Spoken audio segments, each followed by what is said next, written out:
Hey guys, welcome to Sports Guys.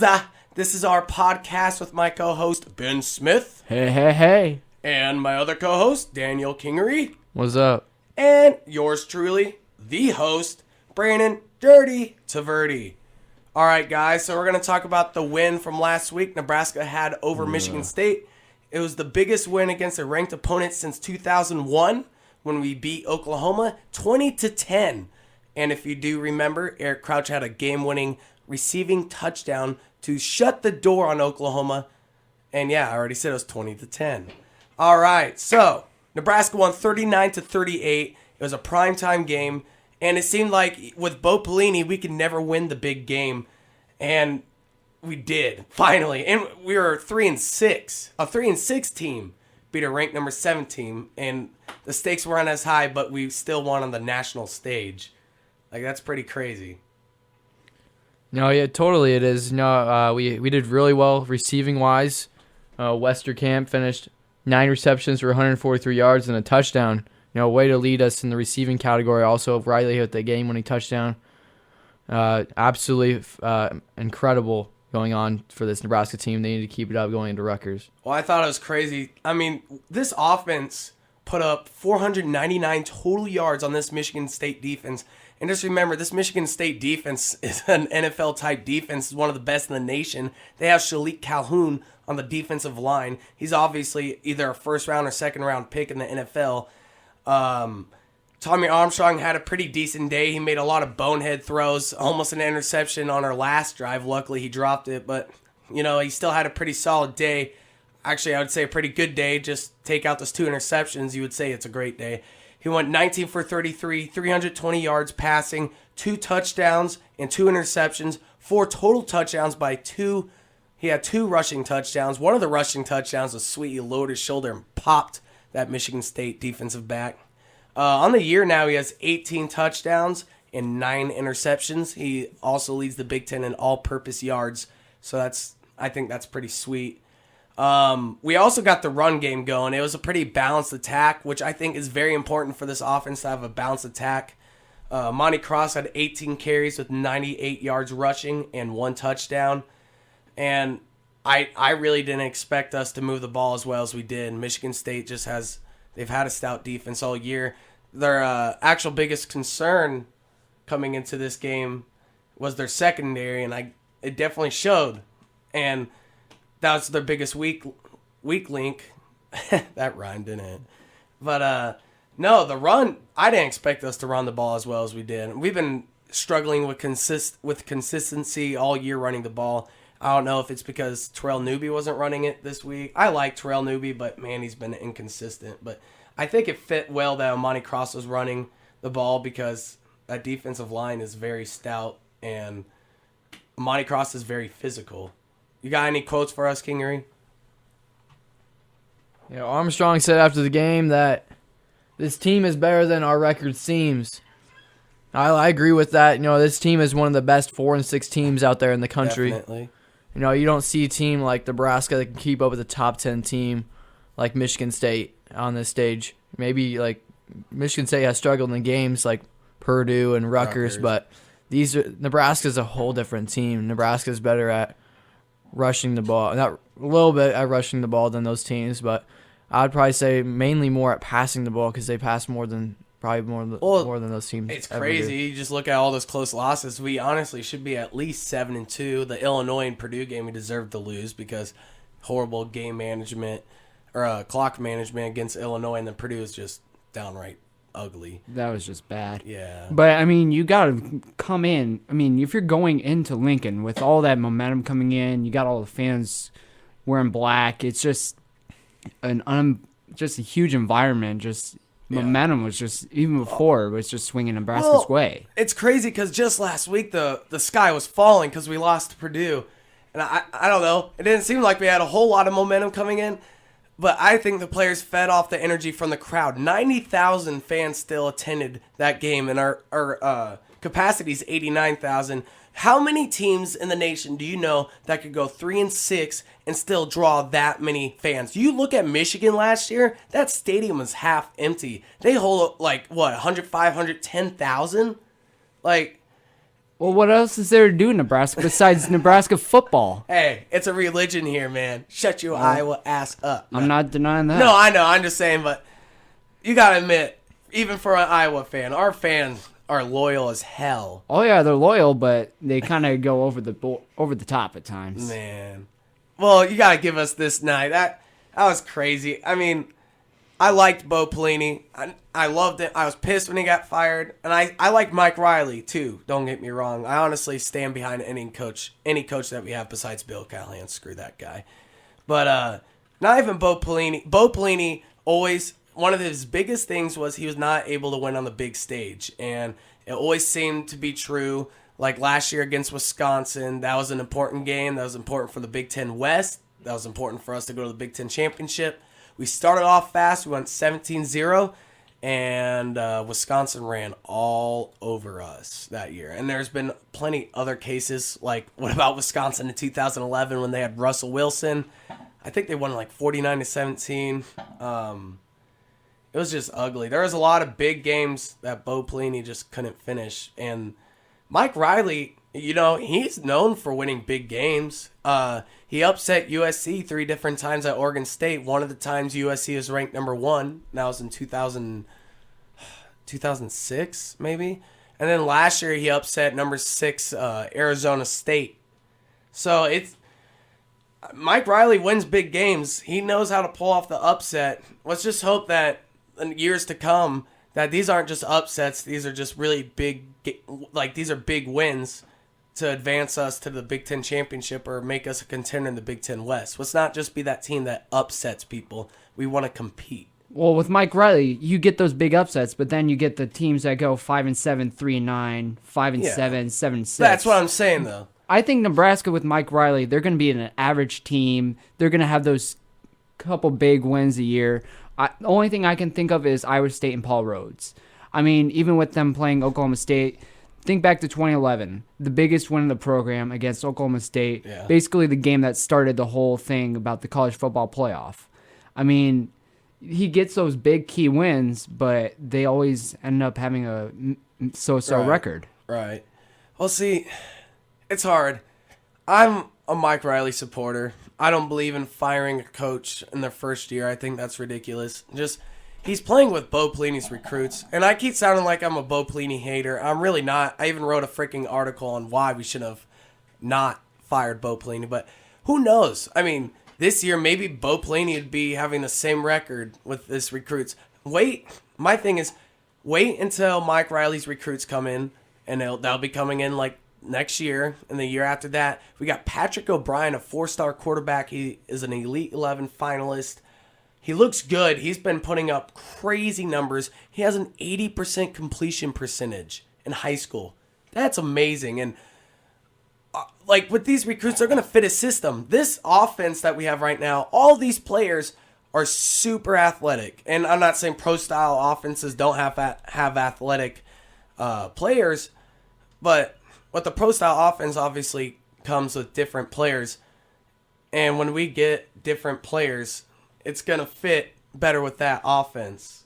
With a pro style, we'll have a pro style quarterback that can drop back, can stay in the pocket, and can step up and throw it. We're going to have a running back that's not going to be a super, scat back, but he'll get the job done. And then on our defense, our defense is obviously going through another system too. They've flip-flopped from 2 different defenses. Mark Banker's defense compared to Bo Pelini's defense is two totally different things. Mark Banker's defense is simplified, but it's also still an adjustment. It's not easy just to totally change, even if it's more simplified with air quotes. Oh yeah, with colleges, you got to give them 2-3. You got to give them 2-3 years. They got to adjust to it. Fully get adjusted. Yeah. Because you got a whole different system coming in, like you just said. Right. I mean, and if you don't get the job done in those 2-3 years, then it might just be time to pull the plug. Right.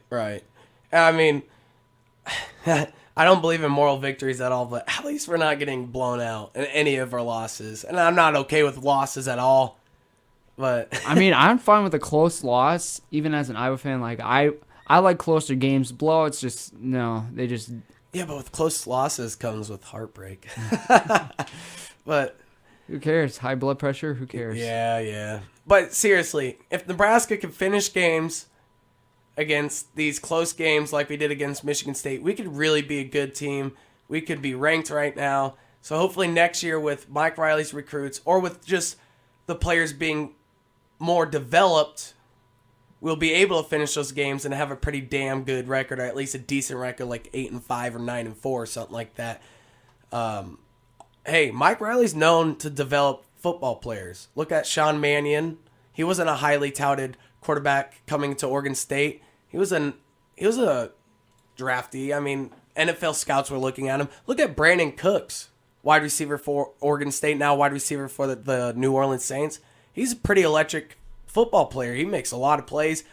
He's kind of a gadget player. He's very fast. He has a lot of speed. He's an exciting player, and he wasn't a very highly recruited player. And He's a deep ball threat. Yeah, I mean, and that's what Drew Brees needs right now. Yeah, he's a weapon. That's for sure. And he's playing in the NFL, and the Saints love him there. So Mike Riley develops players, and I honestly think he's developed Tommy Armstrong. Armstrong still makes some stupid decisions, but I mean, look at his passing stats. They're significantly better than last year, I think, passing yardage wise. Completion percentage could still use some work, but he still extends plays, and I don't know. Armstrong's still adjusting to this offense. Next year, I think he'll be even better than this year because he'll know the offense. I think he'll have a little chemistry with what Mike Riley wants.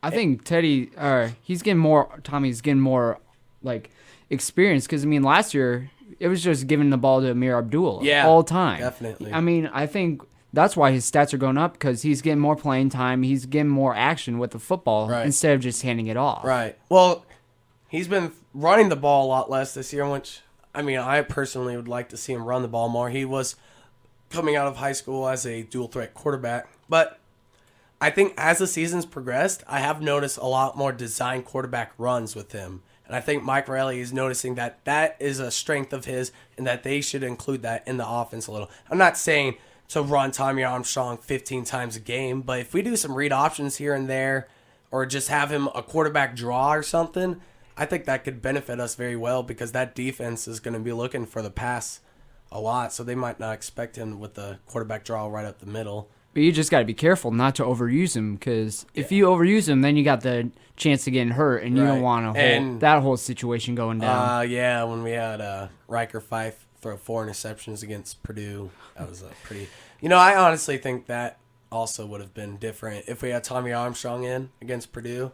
Armstrong just extends plays. I like Armstrong. I'm a fan of Armstrong. He just makes some really bonehead moves. And I think even Nebraska fans weren't even looking at Purdue. They were just pushing them off to the side because they had that game against Michigan State circled since the time those schedules got released years ago. Oh, yeah. It was already counted as a primetime game before we even kicked off. They had that game scheduled. They had that circled. They knew that's the game they wanted to go to. Right. Like, if there was any game on the schedule, that was the one they were going to win. Right. And that's why I think that they just knew that's the one they wanted to win. Like, they're already overlooking Purdue. They're probably like, oh, yeah, we got Michigan State in 2 weeks. They're worried about that too much. We came to Purdue very flat. It didn't seem like we had much energy coming into there. Kingery, you got anything? You've been quiet over there. Anything? Kingery is alive over there. I think he's alive? dead, ladies and gentlemen. Yeah. Okay, well, he's a little gone quiet. mute. I guess we'll bring him up. But, okay, so moving on from the Nebraska-Michigan State game, overall, great win. It's going to bring a lot of momentum, I think, coming into New Jersey against Rutgers. And like I was just saying, how we came flat against Purdue, we cannot do that at Rutgers. We need to have a fast start. We need to come out firing. We need to have a lot of energy. We need to play with that same energy like we did against Michigan State. We need to treat Rutgers like they're a playoff contender. We need to come out there firing out of the gates. We need to start fast on offense. We need to put a lot of pressure on the quarterback to make him force stupid throws and make stupid mistakes because Leonte Carew is back for Rutgers. He's their best wide receiver on the team. He's very good. He's electrifying. He's been suspended a few times this season and also been hurt. And I think I saw something about how he hasn't even dropped the ball yet this year. Even though he hasn't played in a whole lot of games, that's still pretty good. But we just need to come in fast. We can't play flat like we did against Purdue. Kingery, you got some things to say? Leonte Carew is definitely one of their best targets to go to. Carew, they're mainly going to throw it to him most of the time. He has 24 receptions for 527 yards and 9 touchdowns on the season. 24, and he already has that many yards. Wow. It's incredible. The guy's their main target. They're going to throw it to him probably at least more than half the time. And they throw the ball more than they throw the ball more than they run the ball. So it's going to be interesting in how one of our best corners goes up against Carew. Honestly, why wouldn't you throw the ball in Nebraska's secondary, though? We're dead last in the nation in passing yards allowed. It's bad, our secondary. But our secondary wasn't horrible against Michigan State. We gave up some big plays, but they didn't do as bad as I thought they would against Connor Cook. Connor Cook only had 2 interceptions coming into the game. Jonathan Rose picked him off early in the game in the first half, and I don't know, we contained Connor Cook pretty well. He on that last play, we almost forced a fumble, so everyone thinks that was a pump fake. No, that ball actually bobbled in his hand a little. That's why he didn't throw it right away. He didn't want it to be a fumble. I thought that was more of a hesitation move than anything. Yeah. It looked more like a pump fake, like he was going to throw it, then he just hesitated against it. Right. And I think there should have been one more second after that play, but... Yeah. Oh, well... No. That ball crossed that line with 1 second left. That ball is still in the air. He put too much hang time. If he didn't have as much hang time on it, I think then they would have had a second. This ain't no Mac Brown, Texas Big 12 Championship 2009 bull crap. Hell nah. Hell no. Oh, yeah, well, Kingery, got a little more for us there, buddy? Well, clearly it's not going to be 1 second because the ball has to hit the ground, and for it to hit the ground, you have to. It was still in the air, and it was almost touched one of our side guy. I don't know, one of our managers for the Nebraska football team. I think it was, or one of the ball guys. I'm surprised this is even a conversation because no one brought up about the Brandon Riley catch, and I will justify this right now. Ready? Are you guys ready? Let's hear it. Kingery, you ready? Oh boy, Yeah, let's go. All right. Could that play call, could that have been a better call? Yes. But the Big Ten refs handled that pretty well. They came out the next day saying that they used the right mechanics, which is correct. Because when they threw that challenge flat, or when they challenged that and looked under the booth, they can't look for anything, honestly. That was a very pointless challenge because you can't look for a penalty. You can't overturn that. You can't be like the refs when it was Duke versus Miami. You can't overturn penalties. You can't look for a penalty. The only way they could have overturned that is if there was no contact at all on Brandon Riley. If Brandon Riley just clearly ran out of bounds and ran back in, then they could have overturned it. But, and I'm not saying there was a whole lot of contact, but there was some contact between the DB and Brandon Riley. He did have his arm on Brandon Riley for just a few seconds. The contact, though, came after he went out of bounds. Brandon Riley went out of bounds on his own, but he was forced to stay out of bounds. He could not come back in without that contact. And it's arguable. It's arguable, but I mean, there's nothing you could do about that call. Right. I mean, it's the right call they had to make, but I mean, I hate it as an Iowa fan, of course. But all I gotta say is there was some contact. There was some type of contact, and that's why that play call was not overturned. And like it or not, Nebraska won. And you know what? I think we deserve to catch a break. It seems like we've always never had anything go our way on those type of play calls. BYU. And, oh my God, just all the heartbreak that we've gone through this year. I think we deserved it. We needed this lift to beat a ranked number 7 team, a playoff contender, and to get us through the season. But let's get back to Nebraska versus Rutgers. Nebraska's 4-6 coming into the season, 2-4 in Big Ten conference play. And then we got Rutgers, who are 3-6, 1-5 in Big Ten conference play. Like I keep saying, it's going to be an environment like Purdue. There's not going to be a whole lot of fans there. It's going to kind of be shitty weather out. It's going to be a little rainy, a little cold out. So we need, like I said, we got to start out fast. I mean, a balanced attack on offense. You're going against a team that was just gotten blown out of the water by Ohio State and Michigan. Yeah. You got to come out fast. You got to come out strong. Because with Rutgers, what I've seen is that they either come out in the first half, they come out aggressive, or they just come out flat and put up bagels. Right. So it's important. We got balanced offense. Let's put a lot of pressure on the quarterback. Make sure we contain Carew. We can't let him get free. We can't let him burn us. And yeah, so my main thing is, and I've said it thousands of times, start fast, keep the momentum, have lots of energy. Have energy like we did against Michigan State. Win this game. Let's come into Lincoln against Iowa in 2 weeks after that and frickin' try to pull the upset. I'm sorry, Ben, but we have to. This is Iowa, man. We're trying to get bowl eligibility here. Except somehow, some way, they're saying that we could possibly get a bowl game at 5-7 because of how many bowl games there is. There's too many. 40 bowl games. If Nebraska does end up going to a bowl game, which bowl game do you think they would end up going to? Probably the Meineke Car Care Bowl. Nothing great, that's for sure. Or like the Probably New one. Mexico Bowl. It'd be the Idaho Potato Bowl. well, it's got to be a Big Ten bowl game.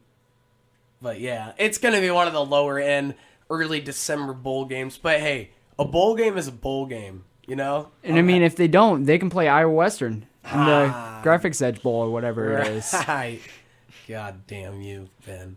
No, but my opinion on this too is I'd rather make a bowl game at 6-6 because then if you win the bowl game, at least you have a winning record. If you go to a bowl game 5-7, I don't feel like there's as much pride, and you still have a losing record no matter what.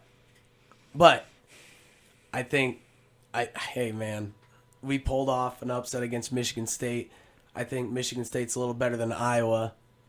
So it's possible. I think it's going to be a good game no matter what, whatever way it goes. I don't know, because Iowa hasn't faced anybody good without their top defensive lineman, Drew Ott, who's been out since, I believe, Illinois with a torn ACL. Right. And he was their biggest prospect in the whole team. He was probably going to go third or fourth round in the NFL draft. I mean, that was the biggest loss of the season right there. Isn't CJ Beathard pretty nicked up right now? Beathard is banged up, but I mean, he's had time to recover a bit. I think if he doesn't get hurt at all this weekend against Minnesota, I think he should come into Lincoln firing on all cylinders. Right. Same with Akram Wadley. I mean, Right. he's really broken out this year. Yeah. I mean, with the injuries to LaShawn Daniels and Jordan Canzeri, he's really stepped up in that backfield.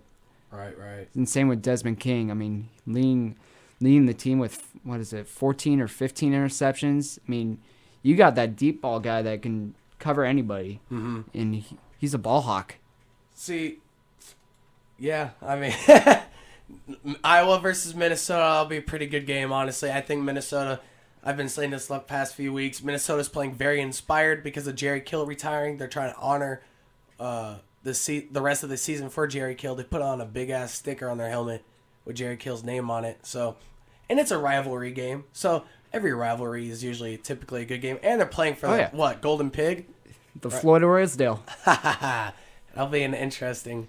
It's prime time, too. Oh, yeah. And look how the last couple weeks, Minnesota has kept them close, but they don't know how to get the job done. Oh, my God. They should have beat Michigan. It was a goal line stand. They should have beat Michigan and Ohio State, they're only down 21-14 until, like, the last 5 minutes of the game, and then Ohio State... And then they had that big touchdown. old play and just blew it up. But like I said, Minnesota's playing inspired. I think it's a dangerous game, but I still think Iowa will win, but I think it'll be a very close game. Yeah. I mean, Iowa's record under the lights is about 500. I believe they're like 16-14 in all-time games at Kinnick.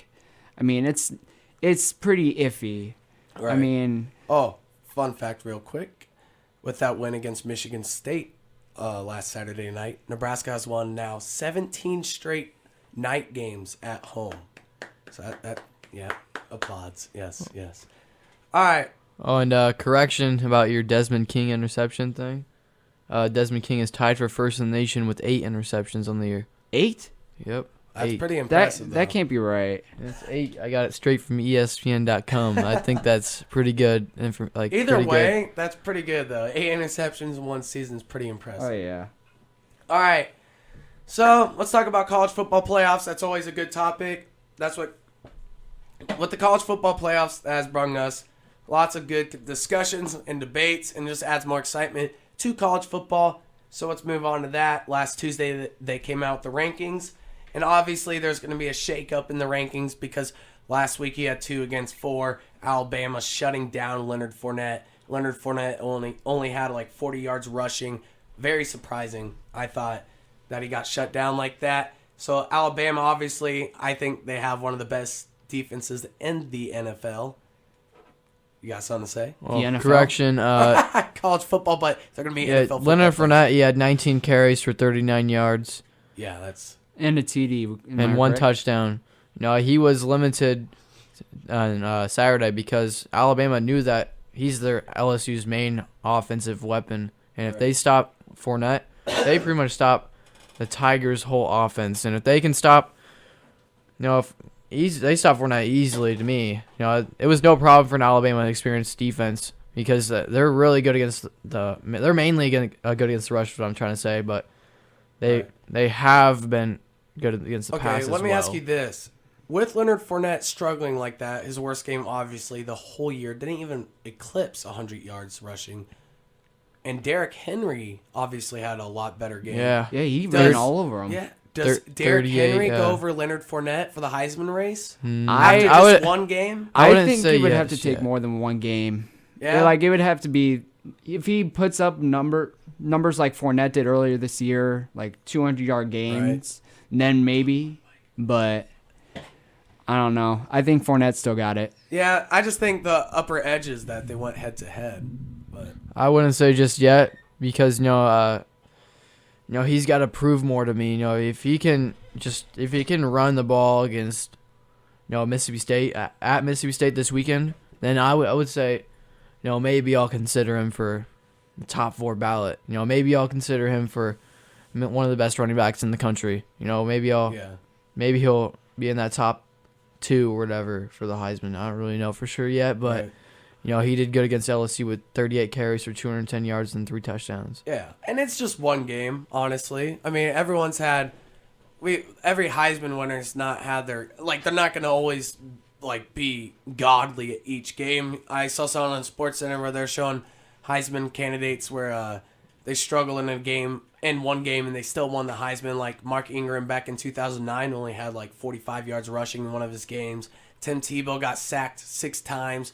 Only threw for 200-something yards, and he had 2 interceptions. So, I mean, Leonard Fournette's definitely not out of the question for Heisman. But I also who I like that's kind of a dark horse, but he's getting a lot more attention now. But still, I don't think enough. Christian McCaffrey from Stanford. I like him. I like him a lot. He's about to break Barry Sanders' all-purpose yards at Stanford. He's an exciting, electrifying player. He's kind of an all-around. He can receive. He can run. You said Barry Sanders' record at Stanford? Barry Sanders. Or did I say Barry Sanders? He played at Oklahoma Yeah, State. my bad. Just Barry an Sanders- NCAA record. Sorry, my Barry bad. Sanders Jr. plays at No, I know Stanford. that's what I meant. No, he's about to break Barry Sanders' all-purpose yards in the NCAA. Yeah, though. I see But yeah, what you're Barry saying. Sanders did play in Oklahoma State. My bad. I was thinking of his son. But yeah, I mean, honestly the Heisman is up in the air this year. I thought Leonard Fournette was the clear cut, but with all these players bringing up, look at Corey Coleman from Baylor, wide receiver. He's getting some attention too. But I mean, a wide receiver getting the Heisman, that's kind of unheard of. Yeah, it's always quarterback, running back. Yeah, but- he's getting more looks at than Josh Doxson. Josh Doxson has the most receiving yards in the country with. It's just because Corey Coleman is on the big stage all the time, though. 'Cause Baylor's Doxson on has national TV. 1,315 receiving yards, and Coleman has 1,178. It's close, though. If you look at that, Doxson's being targeted more than Coleman, but Coleman's getting more attention than other receivers are. Right. Well, it's safe to say with Leonard Fournette struggling just this one game, it's definitely opened up the Heisman race, and I think there's a lot of good candidates, and I think it's going to be close when we get into New York in the next month. So let's talk about the playoff rankings is what I meant to say, but we got a little off track there. So number 1 is Clemson. Alabama jumped up to number 2. 3 is Ohio State. 4 is Notre Dame. Number 4 is Notre Dame, guys. Number 5, just looking outside looking in. Number 5, Iowa. Yep, Ben's clapping. And then number 6, Baylor.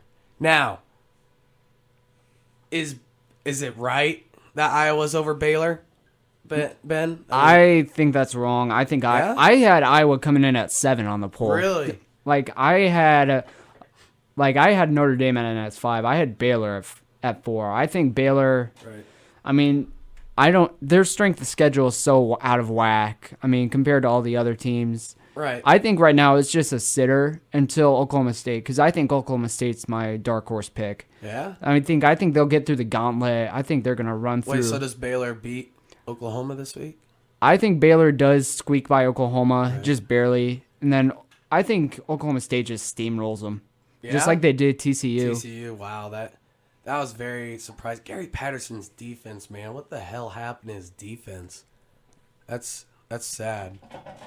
I mean, Trayvon Boykin with 4 picks, that's just unbelievable. I mean, just stop one of the best offenses in the country just like that. Right.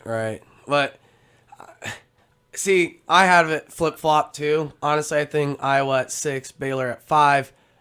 But the thing with Baylor is, and the whole Big 12, you don't have a conference championship. You're screwing yourself. And I'm losing respect for Art Briles because I feel like he's being a whiny little bitch about it. Like, honestly, he keeps, this and that. You know what? Schedule better teams in your non-conference and your first 4 games. Stop freaking scheduling cupcakes. Like, SMU. they get all the Texas cupcake teams, but they struggled against SMU. It was a closer game than people thought. SMU played pretty well against TCU and Baylor. And people originally thought, their quarterback is better than. Yeah, but you look at TCU and Baylor. You look at teams like TCU, Baylor, and Ohio State. Teams like them, they're barely getting by their games, honestly. Oh, yeah, except for the cupcakes. I mean, looking at Baylor's schedule, they beat SMU 56-21, Lamar 66-31, and Rice 70-17. Oh, there's no doubt that Baylor can score. And that's why I think they're ranked as high as they are, is because of their offense. I just think the Big 12 is screwed because they don't have a conference championship. They need to add a few more teams in there. Like, I like Boise State going into Big 12. I could see it. I could see Colorado going back. Right. Yeah, they don't. But I don't know. I feel like they don't like. fit But in besides Boise State, who are you gonna add? Cincinnati or UConn, one of the American Conference. I could teams. see Colorado State maybe. I could see Colorado State. Like you can't bring in someone from another major conference. You gotta bring in another mid-major program. Right. Like maybe a BYU. Right. Get them from the independents. And let's be honest with Iowa. I don't think you guys will make it into the playoffs unless you win the Big Ten championship. Like, your guys' strength of schedule is horrible right now. Baylor's has the upper edge right now on schedule just towards down the stretch because of who they're playing next. They got Oklahoma, and then they got Oklahoma State, and then I think they have Texas. But speaking of that, Oklahoma, if they do beat Baylor, though, and win out, I still don't think they'll make the playoffs either because they're screwed. They had a horrible loss against Texas. That's what I think with Michigan State, too. If they win out, I still don't think they make it. If you lose to a 3-6 team or whatever Texas was at the time when they played Oklahoma, you're not making it. That's not a good loss. Like, Notre Dame has a good loss against Clemson, the number 1 team in the country right now. They had only a 2-point loss. And with Notre Dame, they got Stanford the last game of the week, so we'll see. That game, I like Stanford for that. I like Stanford in the top 4. I just kind of like them right now for overall. So I like them in the playoffs. But I don't know. There's a lot of argument. I think there's no arguing Clemson. I really, really like Clemson. I hate to say it, but Alabama, I don't think there's any argument there. Those top 2 are basically sealed in stone. Ohio State, I don't know. I feel it. They just have not convinced me at all. They're not winning pretty. But with JT Barrett back at starting quarterback, I think that gives them an upper hand. Their offense is a different offense, and I think it's a better offense with JT Barrett. Cardell Jones, he's not a bad quarterback. He's undefeated as a starting quarterback. But I still think the offense runs smoother with JT Barrett. He fits the offense better with the spread offense, and he's a dual threat, and he can run, he can throw, read options, all that. I think one reason why they lack in their offense this year is maybe because they have former Nebraska offensive coordinator. Tim Beck. Yeah, Tim Beck. Yeah.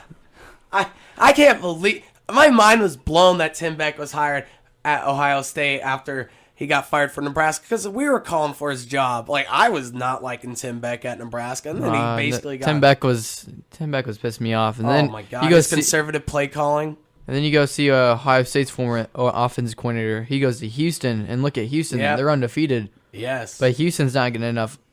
They're not getting looked at by right. Houston, another Big 12 candidate. I could see Houston in it. You know, anyone from the American Conference, honestly, I could see fitting in the Big 12. I could see anyone from any mid-major or Texas team. I could see Memphis. Definitely Texas. The freaking Big 12 is basically a Texas conference. I could definitely, Memphis? yeah, I could definitely see Memphis join. That's a bit of a stretch right there. Memphis. I don't like that. I feel like Big 12 is more of the Midwestern region, kind of toward down to Texas. Obviously, they're not Midwest, but they're kind of in a West certain Virginia. region. West Virginia. That's way out there. That's just, yeah, I agree. But I feel like they want to still feel that. Missouri have that used to more be there. Texas feel. Missouri's kind of. Well, every conference has that one outlier. Well, yeah, like look at Big Ten. We got Penn State, Rutgers, and Maryland. They're in the East Coast.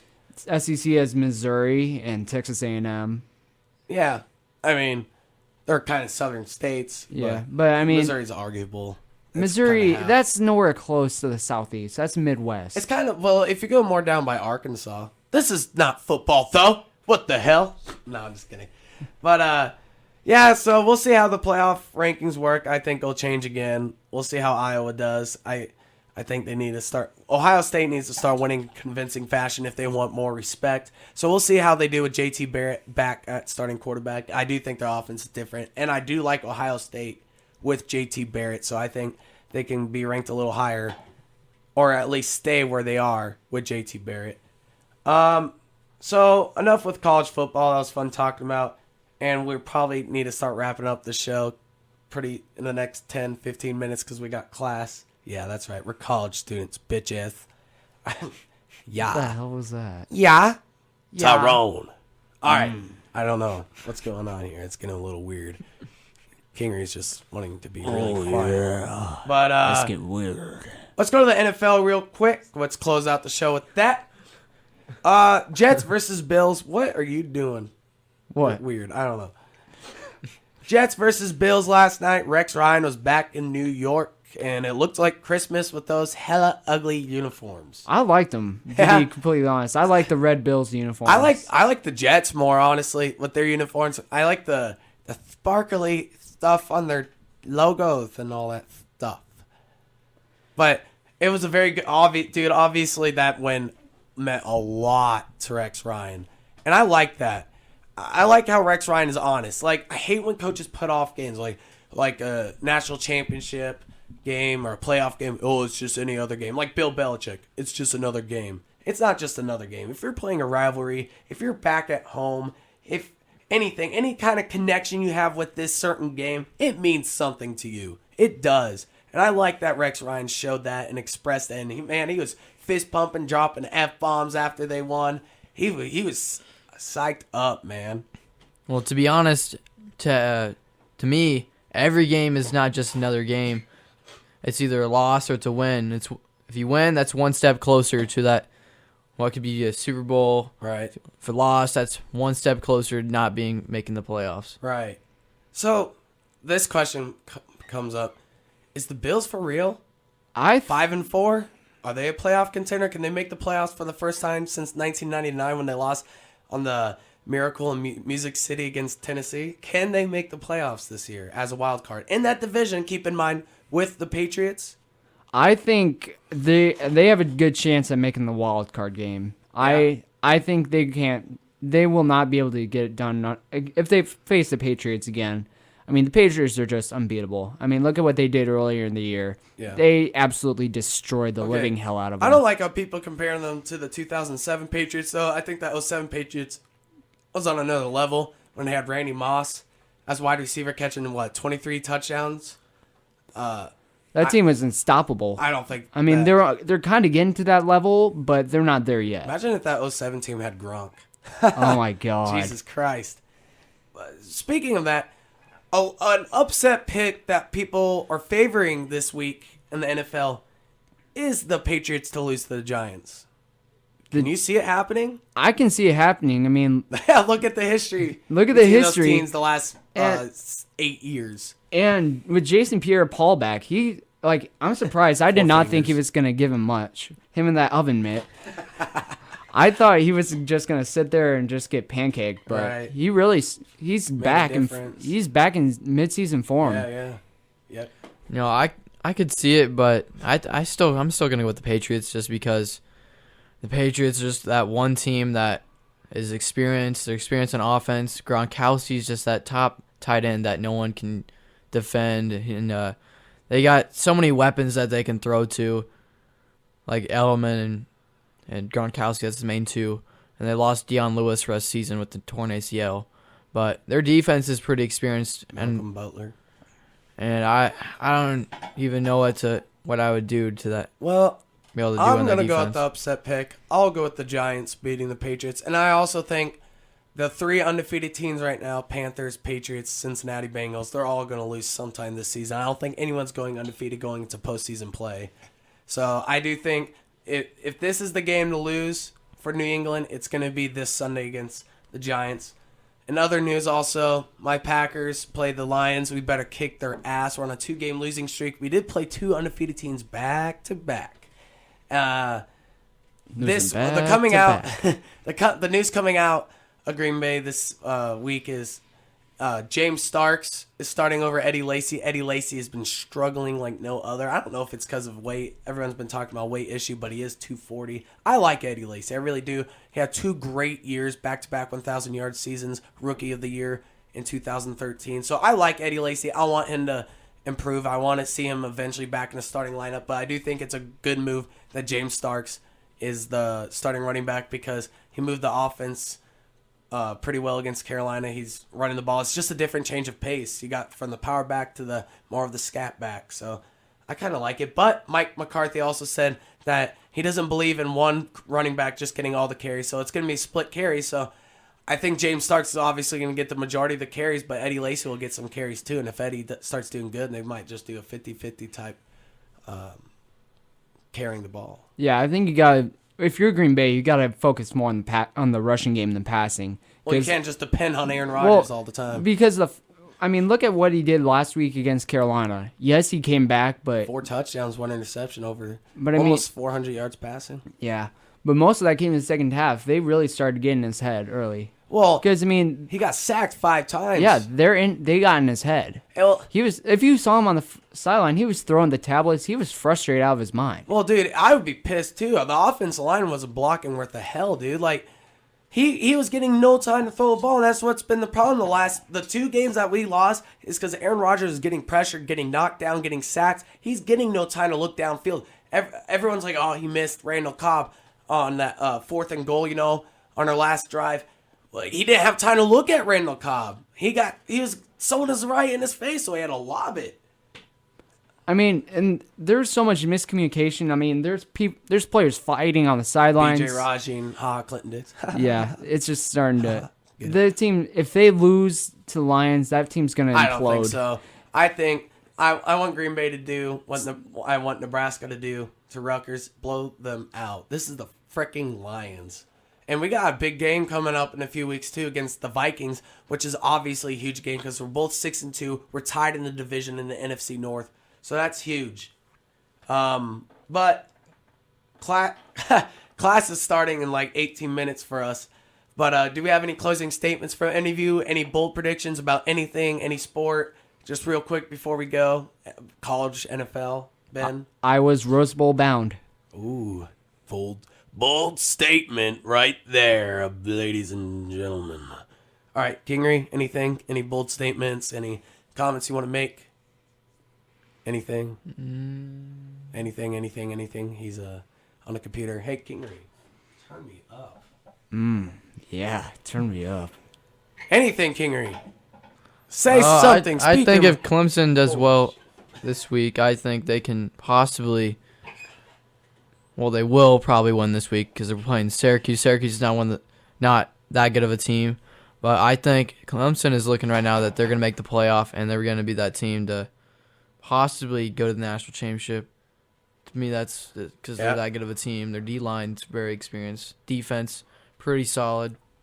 I agree that Clemson is well deserving at number 1. My closing statement is, like I said many times, Nebraska must come to Rutgers with lots of energy and start fast. Nebraska better Green Bay better blow the lines the hell out. You got one more thing to say, Kingery? Yeah, and college basketball opens up today. Iowa State and Colorado play each other in Sioux Falls, South Dakota at 4 o'clock. I like the matchup. I like it. Oh, yeah, and Iowa State's favored by 8.5. Ooh. So Iowa State is, so. Awesome. All All right. Good matchup. Both teams pretty good basketball programs. Hell yeah. We got the college b-ball coming on. I like college basketball. Go Huskers for that, too. I'm just Nebraska all around, Green Bay for NFL football, and then I like the Brewers for baseball, if anyone was wondering. Hey, Oh yeah, Ben over here, by the way, likes, not only does he like Iowa, but he also likes the Chicago Bears. So, And the Cubs. God, well, I don't mind the Cubs. I'm a Brewers fan, but I don't really follow enough. Oh yeah, Kingery's a Bears fan too. God damn it, I gotta kill these two. All right, guys, thanks for listening to Sports Guys. We gotta go to class. We're some 3 college students, got a future ahead of us. So yeah, Ben, that was Ben, my co-host. The road to March starts now. Kingery, yeah, that was Kingery.